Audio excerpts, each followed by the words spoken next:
I absolutely am concerned. First, I've seen it with pop culture and the entertainment industry, where actors and actresses and musicians, people that you never heard of, all of a sudden became famous after they said something horrible about Israel, after they supported Hamas, after they chanted death to the IDF. All of a sudden, you would hear about them. Today's guest is one of the most influential Jewish voices online. Mazzig has spent years challenging some of the biggest narratives about Israel, Zionism, and the Jewish people. As the grandson of Jews forced to flee Iraq and North Africa, he brings a perspective that's often missing from today's debate. Today, we'll discuss the Jewish story the world forgot, the lies that have fueled this conflict, the rise of anti-Zionism and anti-Semitism in the West, and whether the world is really debating Israeli policy or the Jewish right to sovereignty itself. Welcome. Thank you so much for having me. You recently spoke at Oxford, and at Oxford, you said something that immediately caught my attention. You looked at the audience and said, "You're in this room to debate whether my family gets to live or die. And quite frankly, I do not require your permission, not anymore." What did you mean by that? Was that directed at Oxford, at the anti-Israel movement, or something much broader than that? You know, as I walked into the Oxford Union, there were so many people wearing keffiyeh, young people. None of them seem Middle Eastern. They're all Europeans looking. And the hostility and the hate that I saw in their eyes really shook me. And when I was speaking to them, I was thinking how my grandparents didn't get the chance to debate if they have the right to live in Iraq and in Tunisia, where my family is from, if they have a right for their land, for their property, for everything that was taken from them. And I was there as an Israeli, the grandson of survivors of violence and massacre and ethnic cleansing. And none of the students in the room cares about their story. None of the students in the room care about the Jewish refugees from the Middle East. And in fact, they work very hard to erase us. So I realized that this motion that they presented wasn't really about Israel or about politics or about whether, the war should end or there should be ceasefire. There is a ceasefire, but they keep behaving as if there's a war.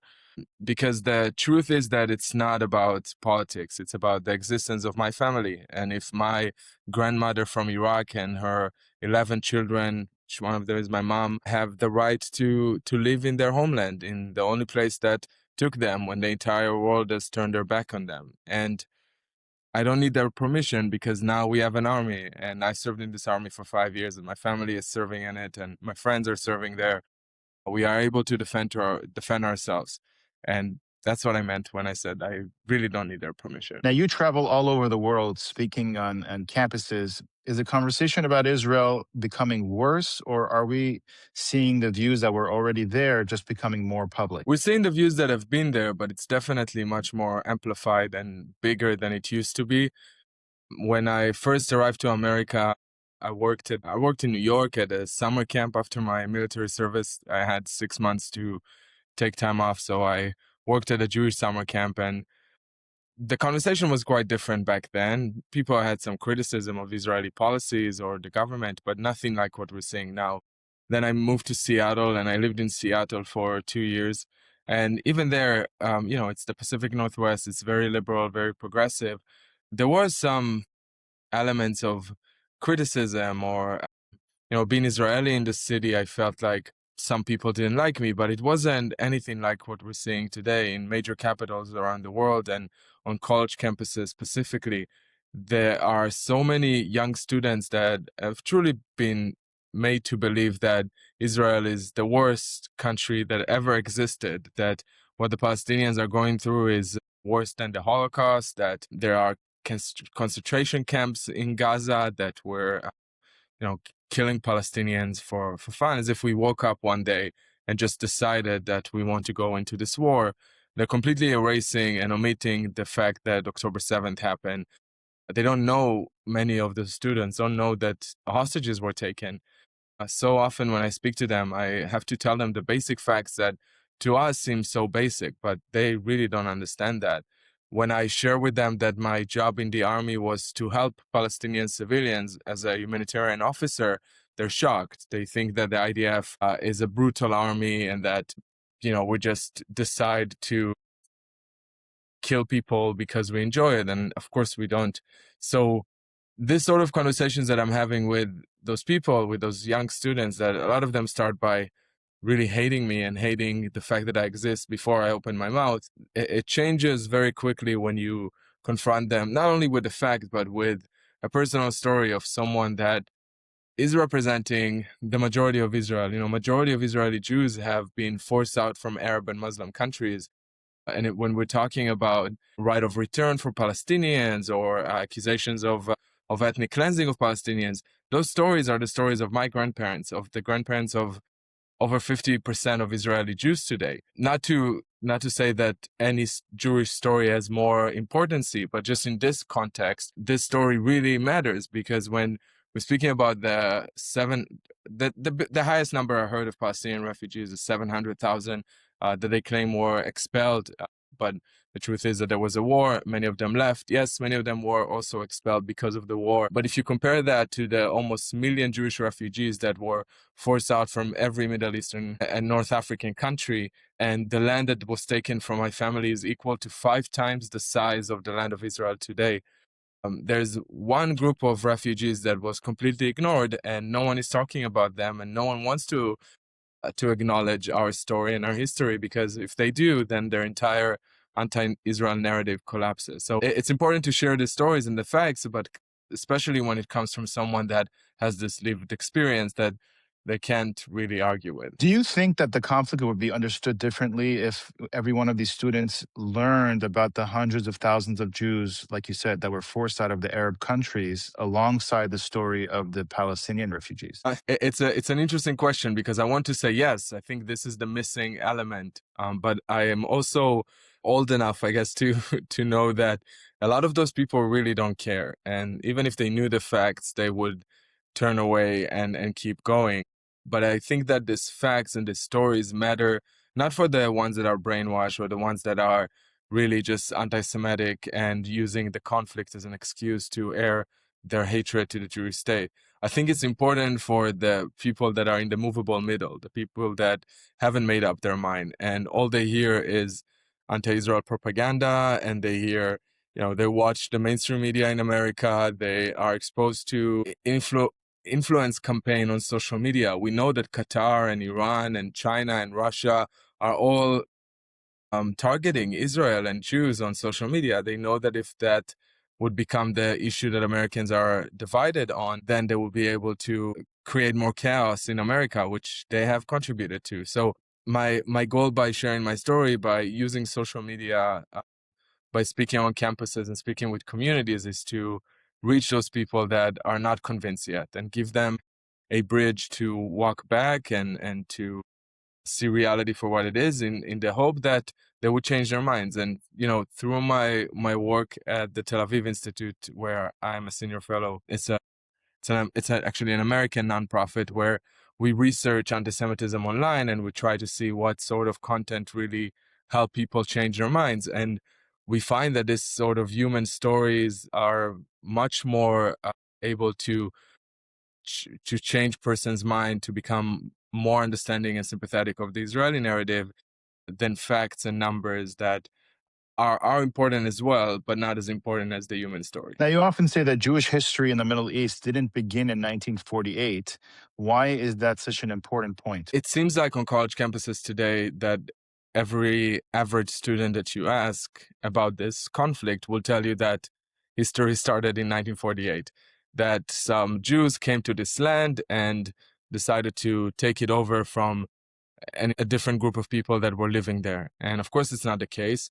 And when you ask them, why do you start, when anti-Israel students are confronting me, they would say, it didn't start on October 7th. And then you say, okay, so when did it start? Did it start in the Intifada? Did it start before that? Was it the Hebron massacre in 1920s? Was it the Farhud, where my family was brutalized in Iraq because they were Jews? The timeline fits the narrative that they're trying to push on campuses and much of the media, and it's a narrative that only starts in 1948. And if you don't understand the history and you don't understand the context, And I'm not talking about the history of 3,000 years ago, which is also relevant and extremely important. I see so many people online dismissing it and saying, well, it's just through, you keep going to the 3,000 years. Yeah, we're going back to the 3,000 years because it's our indigenous connection to the land. Everyone is talking about indigeneity these days and trying to understand how people relate to a land, and Jews relate to the land of Israel because we've been there for 3,000 years. It's not that we have left 3,000 years ago and never came back and never thought about the land of Israel, because if we did, if we just moved on with our life and didn't think about Jerusalem as Jews have done in everywhere we were, then we wouldn't be indigenous, but we maintain this relationship to this land. Jews continuously try to go back to our ancestral homeland. My family, they lived in Iraq before it was Iraq. They saw the borders being drawn around Iraq when it was Babylon. They see themselves as Babylonian Jews. My grandmother had this picture in her living room of this drawing of people sitting on a river, and it says above it, on the rivers of Babylon we sat and wept, hoping to go back to Zion. They saw themselves as those Jews that have been in Babylon for so long, hoping to one day go back to Jerusalem, to Zion.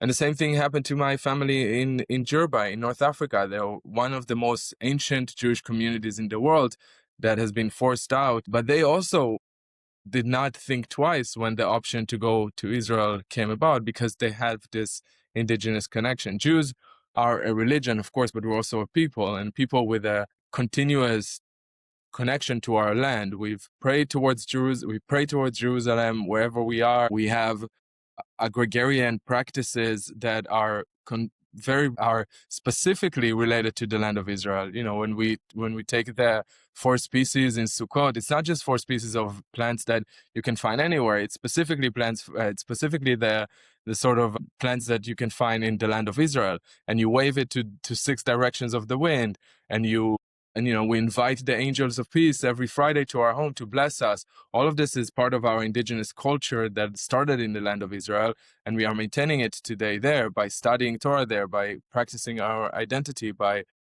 thinking about Jerusalem when we get married, everything around Jewish identity revolves around Israel. So this notion that it started, just recently we decided to go back to our land. It didn't start in 1948. It started 3,000 years ago, and we have since then continuously tried to go back, and we actually maintain Jewish majority in the land of Jerusalem, even after we were expelled. So yeah, I think that's why I think that part is really important.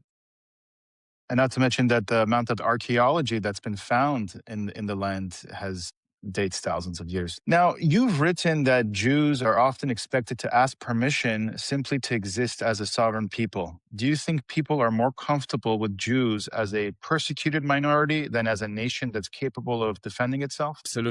Absolutely. And that's why you have so many, not so many, but people would be much more comfortable to visit a Holocaust museum or to watch a movie about the Holocaust, or thinking about the Jews after there's a terror attack. After October 7th, I'm sure many of your Jewish viewers now would agree that we had some sort of sympathy, not so much, but this limited amount of sympathy that we got was only on October 7th, only on the first few hours after the massacre started.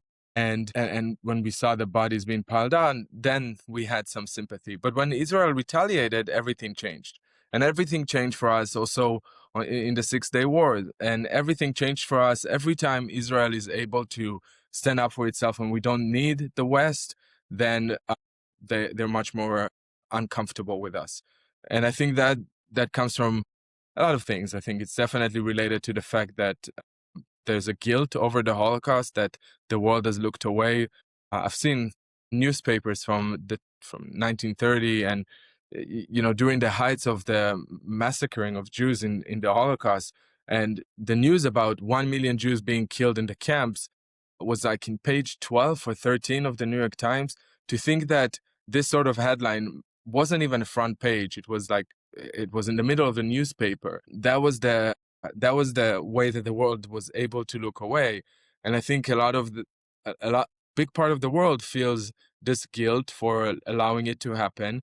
I think there's this inherent feeling for large part of the West that Jews somehow, there's a lot of anti-Semitic tropes that a lot of them believe in as well. So I think that coupled with that, there's, as Dara Horn said in her book, people really are love dead Jews because those dead Jews are not going to talk back. They're not going to, you see them behind a glass in a museum, and you don't need to engage with them, and there's something that is distant, and you don't have to do anything for them. But like this feeling that Jews can stand up for themselves and that Jews can fight for themselves. Just yesterday in Congress, there was a bill that was about stopping aid to Israel, and Nancy Pelosi and over 100 Democrats were voting for this bill, which was so bizarre to me because they're voting on something that actually Prime Minister Netanyahu wants. He wants to end the military aid to Israel, and that America would not give Israel any more money. It will be harder for Israel for sure, but I think that once Israel would not be dependent on America or on American funding, Israel wouldn't be compelled to take the phone call in the middle of the night from Washington, like President Biden did during the war in Gaza and told Bibi not to go into Rafah, right? So this sort of notion that if America somehow didn't give aid to Israel, and if America wasn't involved, somehow it will help America. It's going to do the complete opposite. And actually, I think myself and I know many others are hoping for a time that Israel would not be reliant on anyone. And I don't think we need to be reliant on anyone. I think Israel is capable in standing up for itself. You see that weapon companies like Elbit are now selling weapons around the world and drones, and the technology is so advanced. Israeli techs companies are being sold to Alphabet, to Google for billions of dollars. Israel is able to stand up for itself. The economy in Israel is the best economy from any country in the Middle East if you remove the oil from the equation, and oil is going to run out. I think that Israel should be more. I wish for a day that Israel would be able to not take the call from anyone and do what's right for Israel and not consider anyone else's request. Definitely, of course, we're part of the world and we're part of the nations of the world, so there's definitely importance in listening. But I guess all of this is to say that we're not the same Jewish caricature that the world was made to believe that we are after the Holocaust. We are real human beings. We are able to stand up for ourselves, and we have developed a magnificent, great country that is able to protect its own citizens. Exactly. Now, you spent years speaking to Palestinians, former terrorists, students, activists. In your opinion, who do you think has done more damage to the Palestinian people? Is it Israel or the people and the leaders who convinced generations of Palestinians that Israel will eventually be destroyed? It's eventually going to disappear. I served in Hebron, in Ramallah, in Gaza for a few months, and I worked very closely with Palestinian leaders and Palestinian civilians. It was my day-to-day work. And many of the Palestinians that I worked with understood that the world doesn't really care about them, that the world only cares when they can use them as pawns against Israel. And you see it, I mentioned the bill that passed yesterday to limit, to stop weapon sales to Israel. There was another bill that came to the Congress just a few months ago that was about giving Palestinians a few $100 million for aid and for water, and this bill did not pass. And the Democrats didn't vote for it. There was maybe half of the Democrats that voted against Israel voted for help to the Palestinians. And I think that really tells you the entire story. The Palestinians, many of the Palestinians that I know, realize that the world doesn't care for them, that the activists like Greta Thunberg that is sailing to Gaza to allegedly give aid, but there's no aid, and they're throwing away all of the aid, and then they just make it into a PR stunt. She's doing it for attention. She's doing it for to become relevant. No one heard about her since 2019, since she made global warming a thing. And now, global warming went cold in the press, and she had to make a comeback. And that's what so many politicians are doing. You saw it with Ro Khanna, who came to Israel last few weeks ago and did this whole thing where you went to Ramallah and some radical settlers stopped him, and he made a video of it and said he was attacked. He wasn't attacked. It was clear from the video. But he used it as a tool. It wasn't about helping Palestinians. It's about getting him press and getting him into, Reuters was ready, the New York Times was ready. Everyone was standing by just to post about it. And if you see how, in times of peace and calm before October 7th, when Gaza had beautiful buildings and beautiful restaurants, and yes, of course, there was a border between Gaza and Israel, just as there's a border between Egypt and Israel, and Egypt and Gaza, I mean, but they had decent life there.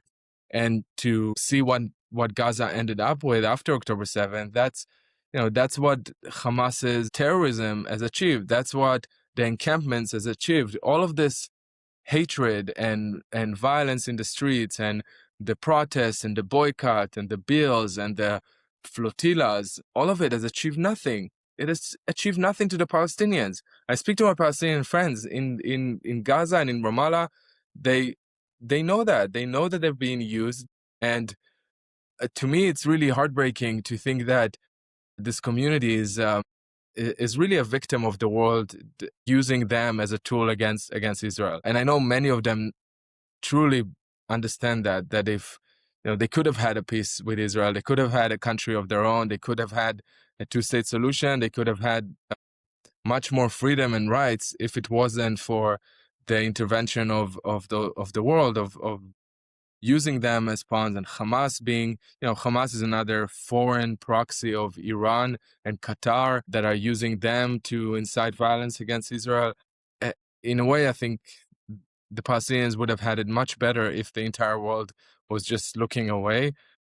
And that is the fact that, if you look at Gaza before October 7th and you look at Gaza now, and you see what the world has done to them, I hold the entire international community, the UN, the activism, the encampments, and all of them accountable for how terrible the situation is for Palestinians today. Now, you recently wrote about newly revealed documents attributed to Yahya Sinwar, his plans for October 7th, and he appears to have anticipated an overwhelming Israeli response, perhaps even nuclear, and he still moves forward. What was the single biggest thing that you learned from that? I've seen many documents from Gaza, and that was one that was made public. But with everything I've seen, it just reiterated to me how little Palestinian lives mean to Yahya Sinwar and to Hamas, how they really don't consider anyone's well-being in Gaza other than their masters in Qatar and in Iran, and the fundamentalist ideology that is similar to the Muslim Brotherhood, that is all about destruction of the Jewish state.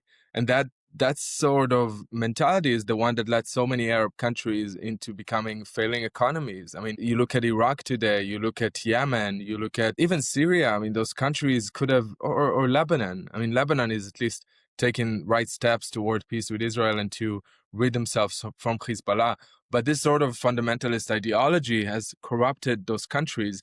At the end of the day, the people that are paying are not the government. It's not no one in Qatar or in Iran cares about what happens to Palestinians, truly, or Lebanese or any group in the Middle East. They have just this radical ideology that is all about a, Islamic expansion throughout the Middle East. They don't want any group to have any power in this region other than the Arab empire that so many countries are part of.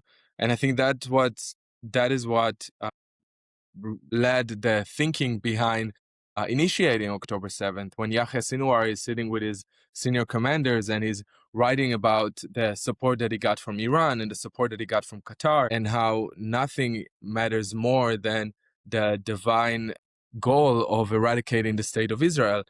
He thought that Israel would use nuclear power. He thought that the nuclear bombs. He thought that Israel would unleash the worst power against the Palestinians in Gaza to eradicate the entire community there, the entire population. Of course, Israel did not eradicate the entire population of Gaza, and in fact, it's actually growing now. So I think that Yahya Sinwar just proved that it was never about Palestinian civilians. It was never about Palestine. It wasn't about a country. It wasn't about prosperity or a better future for Palestinians in Gaza. It was all about the destruction of Israel. And as long as that is the mentality of countries and leaders in the region, their countries will fail. And you see how this shift with the Abraham Accords has contributed to the success and prosperity for many countries. I think the UAE is a great model to look at. And when I talk about re-education in Gaza and de-radicalization of Palestinian population in Gaza, I often get asked, well, who's going to write the textbook? Is it Israel? And of course not. Israel should not be the one doing it. Just copy the model of the UAE. UAE is educating their population their kids about anti-Semitism and about Jewish people, and they have completely reformed their education system. So that gives me hope, and I think that if we copy this model to Gaza and we rid Gaza of Hamas, aka Iran and Qatar, there will be a better future for the Palestinians in the region and for everyone in this area. Now, you said that Hamas fights two wars simultaneously, the military war and the information war. Do you think that Hamas understands Western media better than Israel does? Yes. I think that Hamas, well, maybe not Hamas, but definitely the people that are operating Hamas, they're puppet masters in Qatar and in Iran. They definitely understand how powerful social media is. They understand the West better.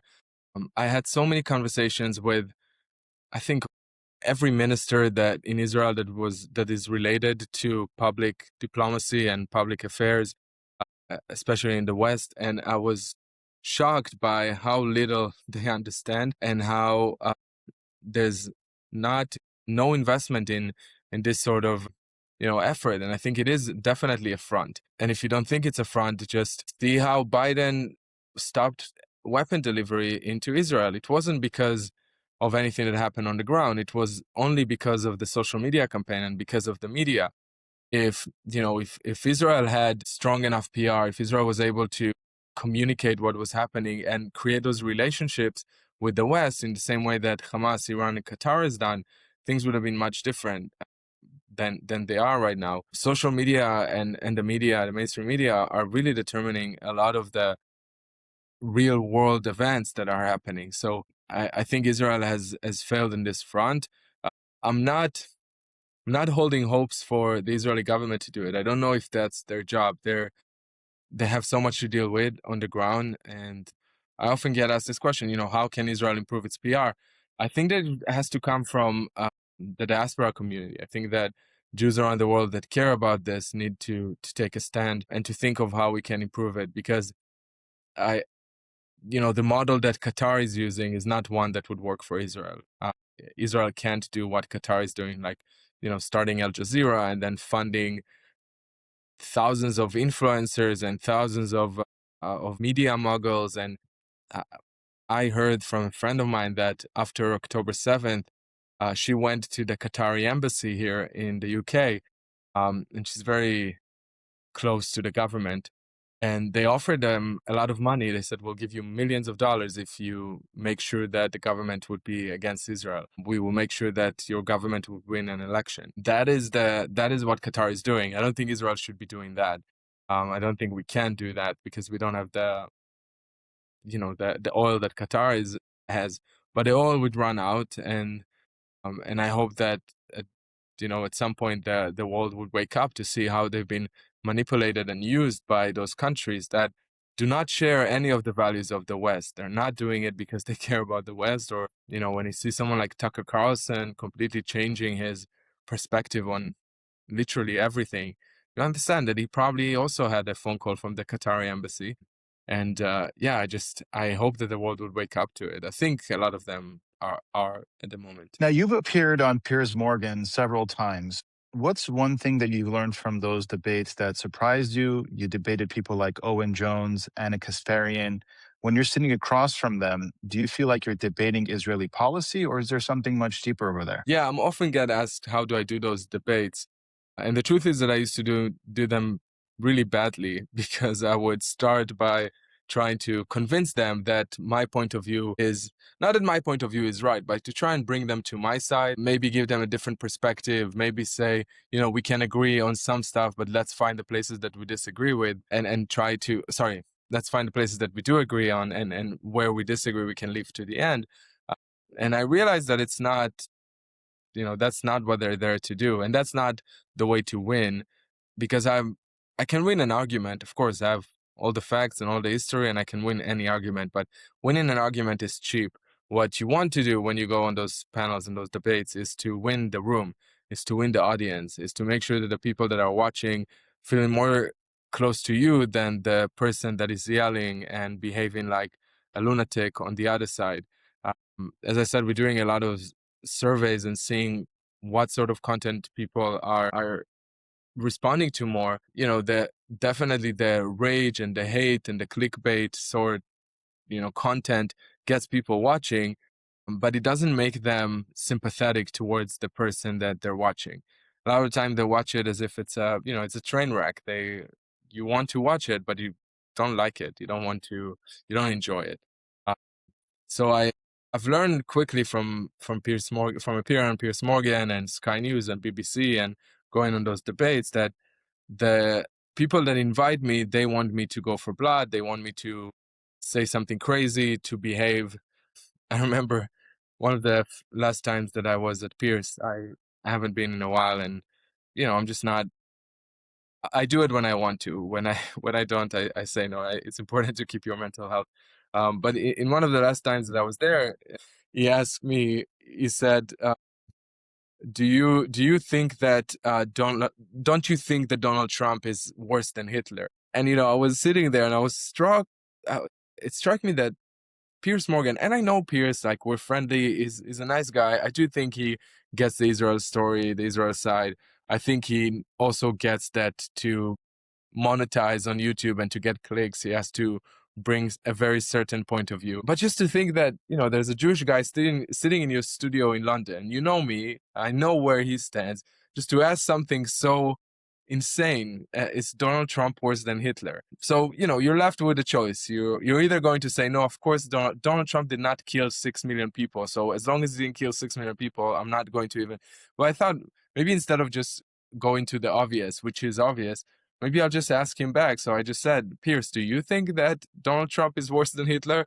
Then he got a bit confused, and I think he said, well, I don't think, not exactly that. So it was a good moment, but it was for me this realization that that a lot of times when you are asked a question that is crazy, don't answer the question. Just challenge the framing. That to me has been very helpful to not just agree with what they're saying, because often when the host is asking questions, some of those questions are crazy, and you shouldn't agree that a crazy question should be asked. You can challenge the question itself. Yeah, it seems like they're trying to get some sound bites. Obviously, like you said, more clicks, more views. And Piers Morgan's show is all about controversy. Mm. But you've written extensively about Zohran Mamdani. Why do you think his rise matters far beyond New York City? You've argued that anti-Zionism is moving from university campuses into elected office. Do you think we've crossed that line now? Yeah, I think Zohran Mamdani has a big influence, and I think he's telling us a lot about the fact that he won, and the fact that he was so popular tells us a lot about the times that we're in. I was also shocked to see the amount of Jewish New Yorkers that have voted for him, which also tells you that they either don't know about the anti-Semitic parts of his campaign, and his family actions, his wife and his mom, or they do know and they just look away, which is also troubling. I think that the rise of Zohar Mamdani just reminds you that trends and vanity works, and it engages people. He promised them, he made empty promises. There's not going to be free supermarkets or free buses in New York. It's not going to happen. But he made those promises because he knew that it would get to people, and it's okay to lie when you're trying to win. And the fact that several of his candidates also won the local elections in the area is also troubling.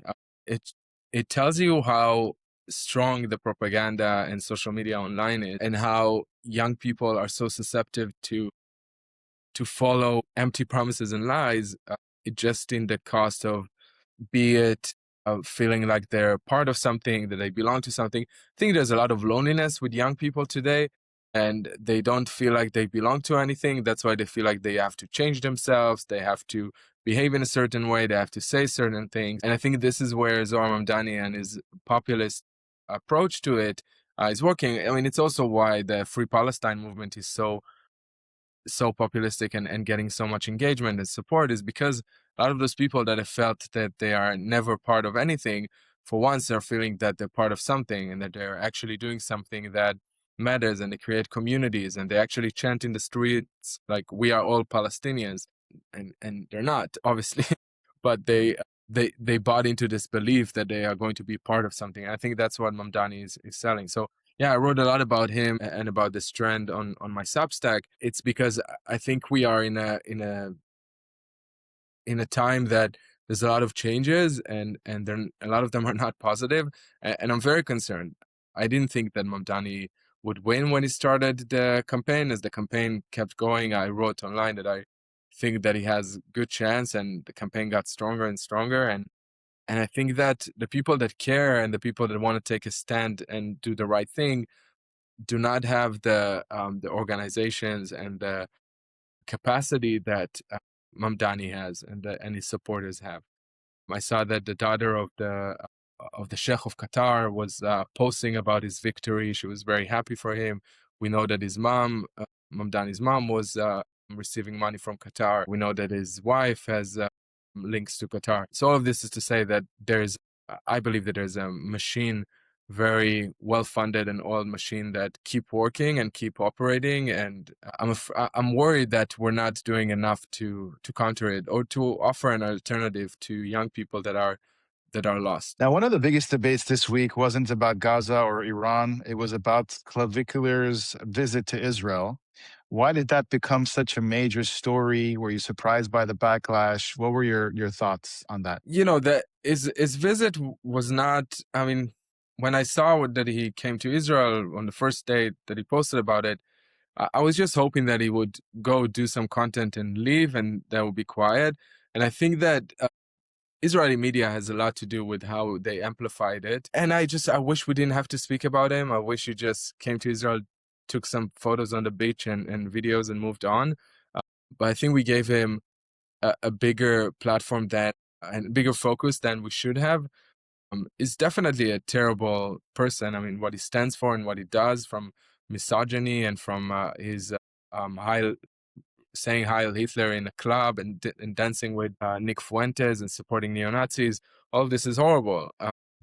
But I just think that we shouldn't amplify this sort of people, because it's not working in our interest. And yeah, I think, yeah, I really, I don't have much to say about him, because I don't think he's relevant to me. Yes, I know some young people in America that, speaking about lost young people, follow him and engage with him. Fine, but it's not. It's not. There's nothing there that I could have a meaningful conversation about.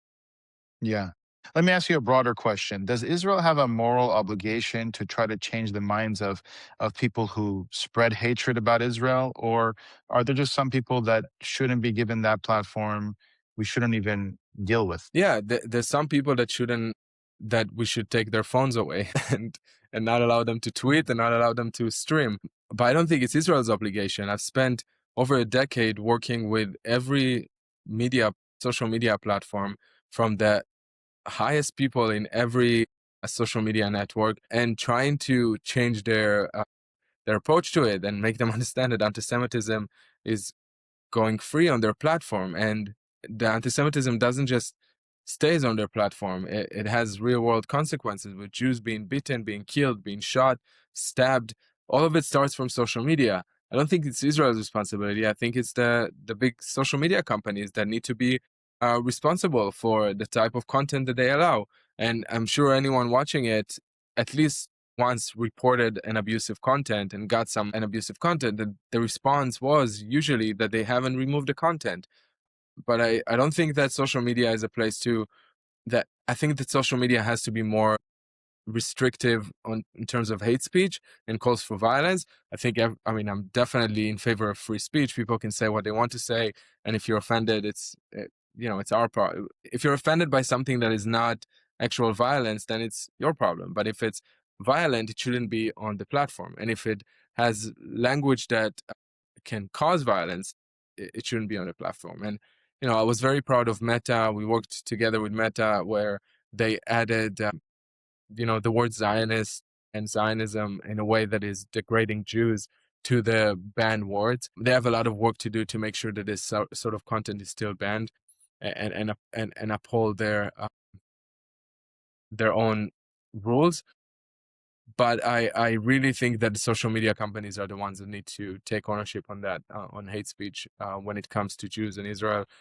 And again, just because of how lethal this sort of hate speech is to us and how we are the ones that are paying the price with our lives, and we shouldn't wait for the body count to do something. So yeah, and I mean, Israel should make sure that information is more accessible. Israel should have content coming out from that is verifiable and share it.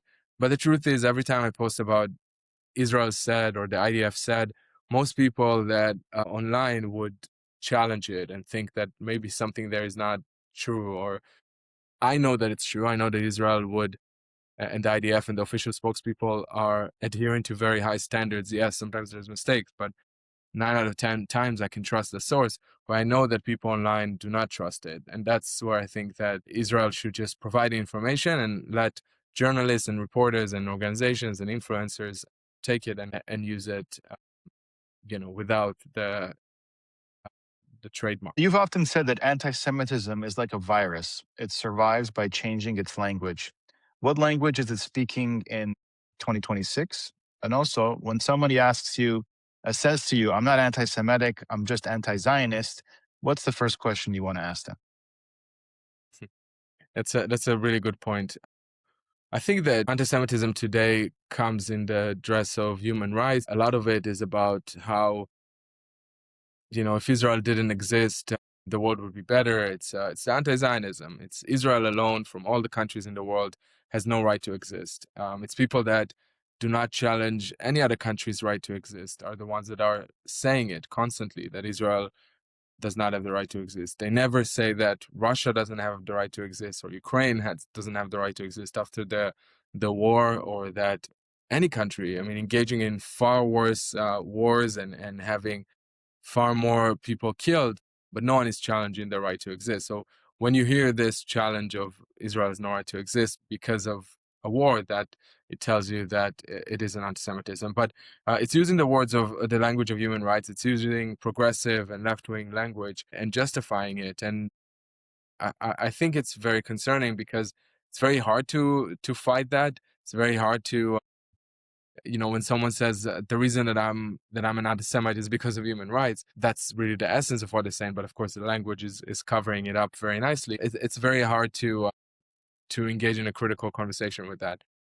But I think the way to do it, and what I find works best, is really pointing out to, not in a whataboutism, but just to point out that there are far worse conflicts in the world which are not getting the attention. And when people say, well, Israel is blocking aid to Gaza, so to just ask, but what about Egypt? Egypt also has a border with Gaza. Why didn't you condemn them? Why didn't you speak about that part? Israel built wall twice the size after October 7th to block any aid and any support from Gaza. And when someone tells me that they're anti-Zionist and not anti-Semite, I just remind them that Israel is the reason 7 million Jews are alive today. Jews from Europe, Jews from Africa, Jews from North Africa, Jews from the Middle East, Jews that the entire world has turned their back on them. And those Jews can't get citizenship back. Maybe some of them, but I know I can get a citizenship in Iraq, and I can't get a citizenship in Tunisia. My family are not going to move there. Everything was taken from them. So anti-Zionism is a call for the death of my family. That's really how I see it, because if Israel wouldn't exist, my family would not exist. And when people tell me, well, Palestine would be this liberal democracy that will accept every minority and will have gay rights and minority rights and all of it, I'm saying I will believe it once I see a country out of the 57 Arab and Muslim countries in the region that is actually turning into a liberal democracy, that is actually, protecting its Jewish population. Yes, some of them are heading towards this direction, but it's still not safe. So there's no reason to believe that this country, Palestine, that they claim they're going to be from the river to the sea, one country where Jews can live as a minority, somehow would be protected. We weren't protected in any Arab country. My family had to pay jizya, they had to pay tax to be Jewish. And if they stopped paying it, they would be killed or they would have to convert to Islam. And that was the sort of, when people speak about the coexistence. So in the Middle East, before Israel existed, it wasn't coexistence. It was second-class citizens. That's how my family lived in Iraq and in Tunisia. And that's what they want to go back to when they say they want to go back to the time before Israel. They want to go to a time that Jews would be an oppressed minority because they can't accept the fact that Israel exists as a Jewish state, that Jews have power. And that's what it all comes down to. So this whole, I really don't I don't buy the idea that anti-Zionism should be a legitimate point of view or something that we even engage with. I don't think we should debate it. Israel exists and that's it. And if people don't, if someone is an anti-Zionist, then they are against the existence of 7 million Jews. They want 7 million Jews to be stripped off of their citizenship and killed. And it's not going to happen. None of it is going to happen. So why are we wasting our time talking about it? It's not just us, but I mean in general. Why is anti-Zionism such a talking point to so many of those people? I think they're doing it just so we can engage with it, that we can give merit to this idea that maybe Israel one day won't exist. Israel is here to exist. It's going to continue to exist, and it doesn't matter what a student in Colombia or Owen Jones or whoever it is on Piers Morgan decides to say today. They can keep shouting. That's what babies do, but you can't give them what they want. You need to teach your child that they're, even if they're upset, they have to learn that they can't get everything they want. Yeah. Now, one of your most thought-provoking ideas is that anti-Semitism in 2026 isn't just about hatred anymore, it's become political armor.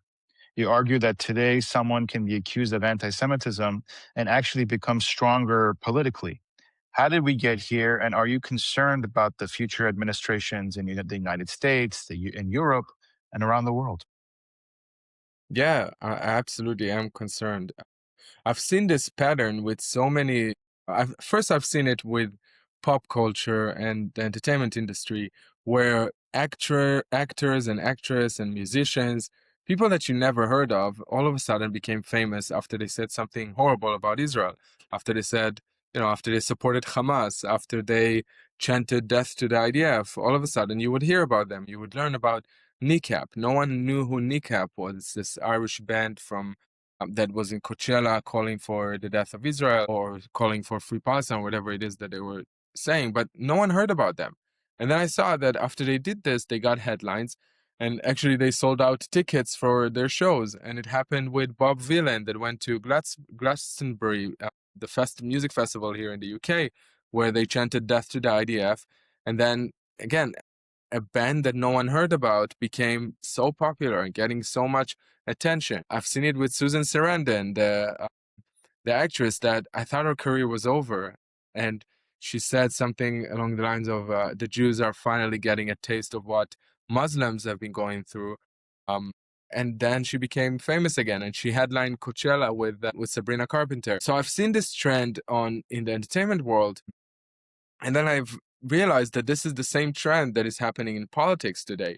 No one heard about Ro Khanna. I mean, we heard about Ro Khanna as a politician, but it didn't have the type of widespread attention that he got since he went to Israel and did this whole act in the West Bank. He was actually a pro-Israel Democrat before he did this. Then he went and did this whole trick, and he got so much attention, so much clout, and people paid attention to him. It happened with politicians here in the UK, like Zara Sultana and Zach Polensky, the head of the Green Party, who is Jewish. He has been vehemently anti-Israel and saying horrible anti-Semitic statements, and he became more and more popular in the polls. It seems like being anti-Israel today is very similar to putting a black square on your profile during the BLM, the Black Lives Matter movement, or using hashtag Me Too during the the Me Too campaign.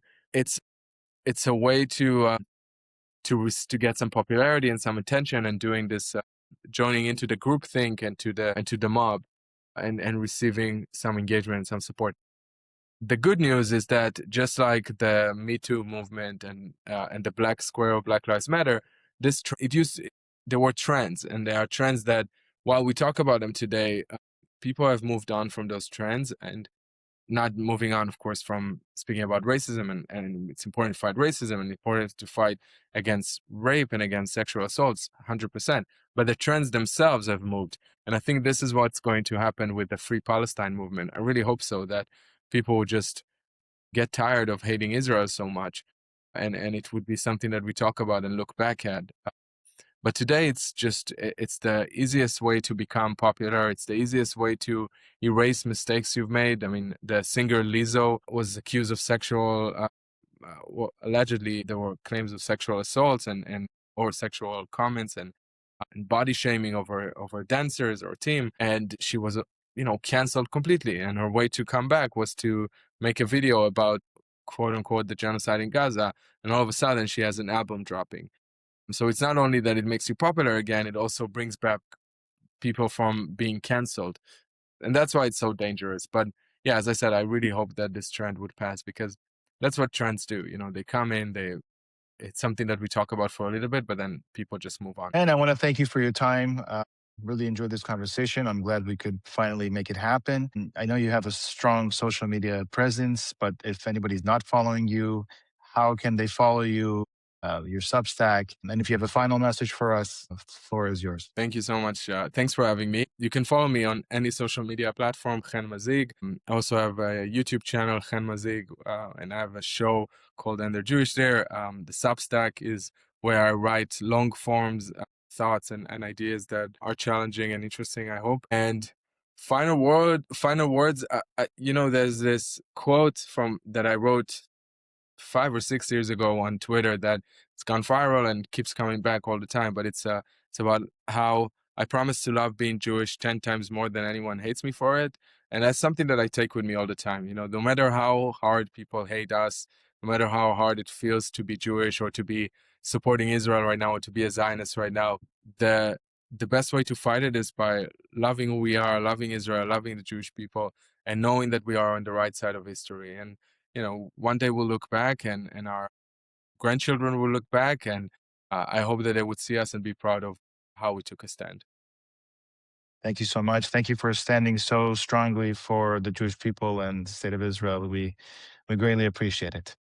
Wishing you all the Thank you. best. Then. Take care.